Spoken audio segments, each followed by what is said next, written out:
Party के leader Kejriwal ji को कैसे देखते हैं? देखिए, आज भी इस देश के अंदर थोड़ा सा प्रजातंत्र, थोड़ा सा लोकतंत्र जिंदा है, क्योंकि देश की न्याय व्यवस्था पे आज भी लोगों को भरोसा है।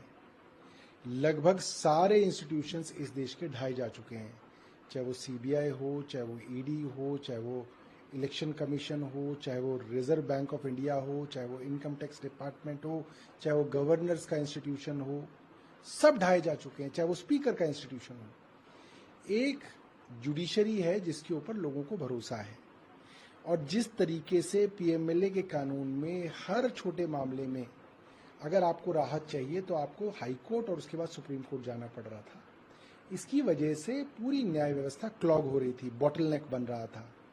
मुझे लगता है जिस कानून के तहत सुप्रीम कोर्ट राहत देता, उन्हीं कानूनों के तहत लोअर कोर्ट्स भी दे सकते थे, मगर उनके अंदर एक, मुझे लगता है, एक झिझक थी, कहीं ना कहीं रुकावट थी। और आज ये जो फैसला आया है, मुझे लगता है ये झिझक जो है ये लोअर कोर्ट्स की कम होगी। दूसरी बात, जो एएसजी राजू ने कोर्ट में कहा, उन्होंने कहा साफ साफ कि क्योंकि हमारे पास सबूत नहीं है इसलिए हम अप्रूवर्स को लाए हैं, और अप्रूवर्स से गवाही दिलाने के लिए इंड्यूसमेंट जो है, जो लालच है, अगर दिया जाए तो वो गलत नहीं है।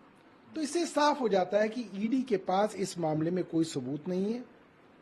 बड़े बड़े करोड़पति के लोगों को और उनके बच्चों को जेल में डाला गया, उनको 6-6 महीने जेल में सड़ाया गया, फिर उनके साथ सेटिंग की गई कि अगर आप जेल से बाहर निकलना चाहते हैं और छूटना चाहते हैं तो आप केजरीवाल के विरोध में गवाही दे दें। और उन्होंने अपनी झूठी गवाहियां दी, जिसके बलबूते पे केजरीवाल जी को गिरफ्तार किया गया। दूसरी बात, पीएमएलए सेक्शन 45 ये बात कहता है कि ऐसे मामलों में बेल तभी मिलेगी जब जज कन्विंस हो, कोर्ट कन्विंस हो कि इसमें मामला नहीं बनता। तो इसके अंदर जो बेल के थ्रेशोल्ड है वो बहुत हाई है, इसलिए अगर ऐसे मामले में बेल मिलती है तो इसका मतलब ये है कि इस मामले में कुछ नहीं है। और जो भारतीय जनता पार्टी कल तक कहती थी कि बेल मिल नहीं रही, बेल नहीं मिल रही, बेल नहीं मिल रही, आज मैं भारतीय जनता पार्टी को बताना चाहता हूँ बेल मिल गई। बात कर लेते किसी वेणुगोपाल, उन्होंने ट्वीट किया, उन्होंने कहा कि भरुलाल मेहताब जो 7 टाइम के एमपी हैं, उनको प्रो टर्म स्पीकर बनाया जा रहा है। बहरहाल के सुरेश जो कांग्रेस पार्टी के हैं वो 8th टर्म अपना देख रहे हैं, उनको ना बना के मेहताब जी को बनाया गया है। ये एक पॉलिटिकल जो पार्लियामेंट्री नॉर्म है बेसिकली उसको एक सुपरसीड कर रहा है। देखिए, ये देश और पूरा समाज कुछ मर्यादाओं और परंपराओं के ऊपर चलता है, और ये संवैधानिक परंपरा रही, ये देश की लोकतंत्र की परंपरा रही कि इर्रिस्पेक्टिव ऑफ पॉलिटिकल पार्टीज जो मेंबर सीनियर मोस्ट होगा उसको प्रोटम स्पीकर बनाया जाता है। हमने जब पहली बार सरकार बनाई दिल्ली के अंदर तो प्रोटम स्पीकर कोई और थे, मगर भारतीय जनता पार्टी संविधान और परंपराओं की दुश्मन है। इंस्टीट्यूशंस को कॉम्प्रोमाइज करना और उसको कठपुतली बना देना भारतीय जनता पार्टी की केंद्र सरकार की आदत है। उन्होंने मेयर इलेक्शन में, दिल्ली का मेयर इलेक्शन तो छोटा सा इलेक्शन है, इस तक में जो है 5 बार बने पार्षद को मेयर ना बना के 3 बार बनी पार्षद को मेयर बनाया। क्यों? क्योंकि उनको बेईमानी करनी थी, और उनकी बेईमानी को सुप्रीम कोर्ट ने पकड़ा और बोला आप बेईमानी कर रहे हैं। तो बेईमानी के मकसद से काम किया जा रहा है, भारतीय जनता पार्टी हमेशा ही करती है।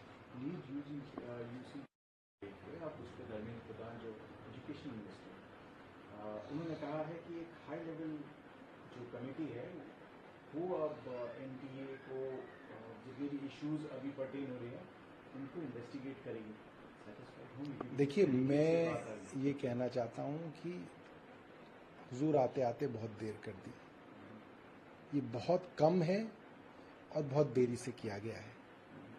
मांग बिल्कुल साफ है कि 24 लाख परिवारों का मामला है, और जिनके बच्चे आज 12वीं में हैं, जिनको कुछ दिनों बाद एग्जाम देना है, जिनके बच्चे आज 11वीं में हैं, जिनके बच्चे आज 10वीं में, वो सब पेरेंट्स परेशान हैं कि हमारे बच्चे क्यों पढ़ाई करें। अगर 50-50 लाख रुपए दे के क्वेश्चन पेपर ही लीक हो जाएंगे तो मेहनत करने वाले बच्चों को डॉक्टर कैसे बनाया जा सकता है। इसके लिए धर्मेंद्र प्रधान जी को एक इंडिपेंडेंट इंक्वायरी कमीशन बनाना चाहिए, जिसके ऊपर सुप्रीम कोर्ट देखरेख करे। और ये जो नीट का एग्जाम हुआ है इसको रद्द किया जाना चाहिए। आखिरी प्रश्न मेरा ये रहेगा, वीरेंद्र सचदेवा बीजेपी के चीफ, उन्होंने भी कहा कि हरियाणा में वाटर मिनिस्टर ने रिप्लाई कर दिया है दिल्ली मिनिस्टर आतिशी को, और हरियाणा एक्सेस पानी दे रहा है दिल्ली को।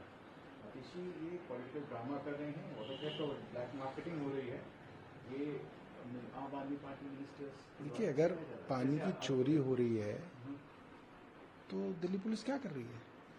चोरी रोकना तो दिल्ली पुलिस का काम है। अगर फ्रॉड हो रहे हैं तो दिल्ली पुलिस क्या कर रही है? और वीरेंद्र सचदेवा को अगर जानकारी है तो कुछ कर क्यों नहीं रहे? क्या ऐसा संभव है कि 28 लाख लोगों के आवाज का पानी चोरी हो रहा है, लीक हो रहा है? ये सिर्फ बदमाशी है। भारतीय जनता पार्टी की हरियाणा की सरकार जानबूझ के दिल्ली के लोगों को परेशान कर रही है।